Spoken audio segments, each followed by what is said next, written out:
राधे राधे दोस्तों। हमारी आज की कहानी का शीर्षक है पिता।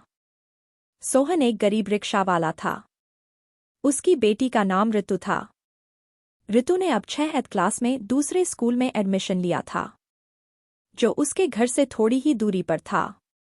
आज ऋतु का स्कूल में पहला दिन था, तो सोहन ने अपनी बेटी ऋतु को आवाज लगाई। अरे ऋतु बेटा, चल, देर हो जाएगी। आज स्कूल में तुम्हारा पहला दिन है, जल्दी आ, पहुंचने में देर नहीं होनी चाहिए। कहकर सोहन अपने रिक्शे को साफ करने लगा। आई बाबा, कहकर ऋतु दौड़ते भागते आई। स्कूल ड्रेस में, गौर वर्ण और घुंघराले बालों में ऋतु को देख सोहन निहारता रह गया। आज ऋतु की छवि में उसे अपनी पत्नी राधा की छवि दिखाई दे रही थी। राधा चाहती थी कि उसकी बेटी ऋतु पढ़ लिखकर बहुत बड़ी ऑफिसर बने और उन दोनों का नाम रोशन करे। राधा ऋतु को बड़ा आदमी बनते देखना चाहती थी। दोनों ही ऋतु को बहुत प्यार करते थे और उन तीनों का रिश्ता आपस में बहुत ही प्यारा था। इतनी गरीबी के बावजूद भी राधा ऋतु और उसके पिता को कोई भी कमी महसूस नहीं होने देती थी। लेकिन पिछले साल राधा को कोरोना बीमारी में घेर लिया और पैसे की अभाव के कारण वह राधा की जान नहीं बचा पाया था। ये सोचकर सोहन की आंखों से आंसू बह निकले। लेकिन अब राधा की आखिरी इच्छा पूरा करना उसका अब एकमात्र उद्देश्य बन गया था। बेटी को हमेशा पढ़कर बड़ा आदमी बनने को कहता। तभी ऋतु बोली, अरे बाबा, कहाँ खो गए? ऐसा कहकर वह बाबा के रिक्शे पर उछलकर बैठ गई। फिर ऋतु बोली, बाबा, मेरा स्कूल तो पास ही है, मैंने कहा तो था कि मैं पैदल चली जाऊंगी, पर आप ही ना बाबा मानते ही नहीं हो। तब सोहन ने कहा कि पहले मैं अपनी लक्ष्मी को बैठाऊंगा, उसके बाद धन लक्ष्मी खुद ही आ जाएगी। कहकर सोहन रिक्शे चलाने लगा। रिक्शा चलाते चलाते सोहन बीते दिनों की याद में खो गया। ऋतु से कहने लगा, जब मैं तेरी माँ को अस्पताल लेकर गया था तो रास्ते में तेरी माँ ने कहा कि देखना, हमारे घर लक्ष्मी आएगी और हम उसका नाम ऋतु रखेंगे। फिर तुम्हारा जन्म हुआ, हम लोग बहुत खुश थे। मैंने पहली बार तुम्हें गोद में लेकर अपने रिक्शे को तेरे पाँव से स्पर्श कराया और बोला, बेटा, लक्ष्मी रूप में आई हो, घर लक्ष्मी से भर दो। तुम्हारी माँ खिलखिलाकर हंस पड़ी थी। मैं रिक्शे में तुमको और तुम्हारी माँ को घर लेकर आ रहा था। रास्ते में स्टेशन पड़ता था। एक सेठ जी ने अपना सामान कहीं और पहुंचाने की बहुत ज्यादा कीमत देने की बात कही। मैंने तेरी माँ से कहा, मैं ना कहता था कि मेरी लक्ष्मी अब मेरा घर लक्ष्मी से भर देगी। देख, आते ही लक्ष्मी की बरसात कर दी। फिर मैं तुम्हें तुम्हारी माँ के साथ घर छोड़कर वापस स्टेशन आया और तुरंत सेठ जी का सामान पहुंचाया। सेठ जी ने मुझे बहुत पैसे दिए। इतने रुपए मैंने जिंदगी में पहली बार देखे थे। आते समय मैं तुम्हारे लिए नए कपड़े, खिलौने, मिठाई, तुम्हारी माँ के लिए नई साड़ी सब लेकर आया। ऋतु भी मगन होकर अपने बाबा की बातें सुन रही थी। लेकिन इतने में ही ऋतु का स्कूल आ गया और ऋतु ने कहा, बाबा रुकिए, मेरा स्कूल आ गया। सोहन ने रिक्शा रोका और बेटी को स्कूल के अंदर पहुंचाकर स्टेशन की तरफ सवारी के लिए निकल गया। धीरे धीरे ऋतु बड़ी होने लगी। वह बहुत ही मेहनती और समझदार थी।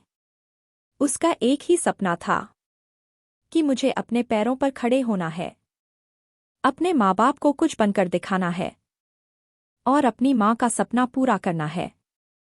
अब वह पास वाले एक घर में काम करती, उसके बाद स्कूल जाती। घर के काम से जो पैसे मिलते उससे स्कूल की फीस दे देती। सोहन को अच्छा नहीं लगता ऋतु को दूसरे घरों में काम करते देख, लेकिन केवल रिक्शे की कमाई से फीस देना मुश्किल हो रहा था। वह कई बार दुखी होकर अपनी बेटी से कहता कि बेटा, मैं तेरे लिए कुछ भी नहीं कर पा रहा।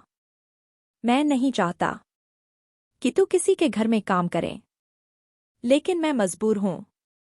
तब ऋतु अपने पिता से बड़े प्यार से कहती कि बाबा, मैं तो बहुत खुश हूं और मैं सिर्फ अपनी खुशी के लिए काम करने जाती हूं। मुझे वह अच्छा लगता है। आप घबराओ मत, मैं आपका सपना जरूर पूरा करूंगी। कुछ भी हो, स्कूल का पहला दिन या कॉलेज का पहला दिन सोहन खुद ही ऋतु को पहुंचाने जाता और कहता, पहला दिन जीवन का अहम दिन होता है, देर नहीं होनी चाहिए। धीरे धीरे ऋतु ने अपनी मेहनत से कॉलेज में दाखिला ले लिया। फिर उसने बहुत ही लगन के साथ IAS का पेपर दिया और वह इसमें सिलेक्ट भी हो गई। सबसे बड़ी खुशी की बात कि उसे उसकी नौकरी उसी के शहर में मिली। आज सोहन और ऋतु की खुशी का ठिकाना नहीं था। आज ऋतु की नौकरी का पहला दिन था। ऋतु नहा धोकर तैयार हुई और मां के प्रतिमा को प्रणाम किया। तब तक बाहर ऑफिस की गाड़ी आ गई थी। ऋतु ने बाबा को प्रणाम किया। सोहन ने प्यार से ऋतु के सर पर हाथ रखा और गर्व से आसमान की ओर सिर करते हुए अपनी पत्नी राधा से बोले, देखा राधा, आज हमारी बेटी ने हम दोनों का सपना पूरा कर दिया। आज तो तू बहुत खुश होगी।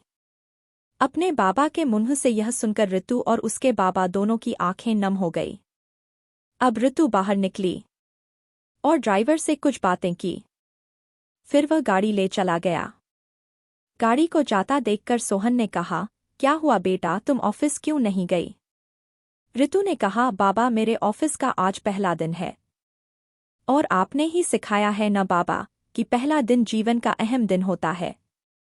देर नहीं होनी चाहिए और आज तक का हर पहला दिन मैंने आपके रिश्ते में ही बिताया है। मैं जहां भी गई हूं आपके रिक्शे में ही गई हूं। तो बाबा, मैं आज भी आपके साथ रिक्शे में जाऊंगी। बोलकर रोने लगी। इसी रिक्शे ने मुझे आज यहां तक पहुंचाया है। क्यों बाबा, आज मुझे ऑफिस पहुंचाने नहीं जाएंगे? ना, आज मेरा पहला दिन है।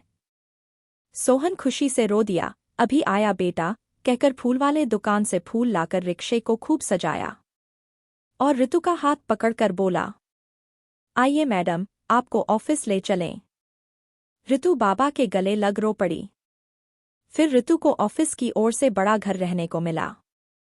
आज अपने बाबा को ऐशो आराम की जिंदगी जीते देकर ऋतु मुस्करा रही थी।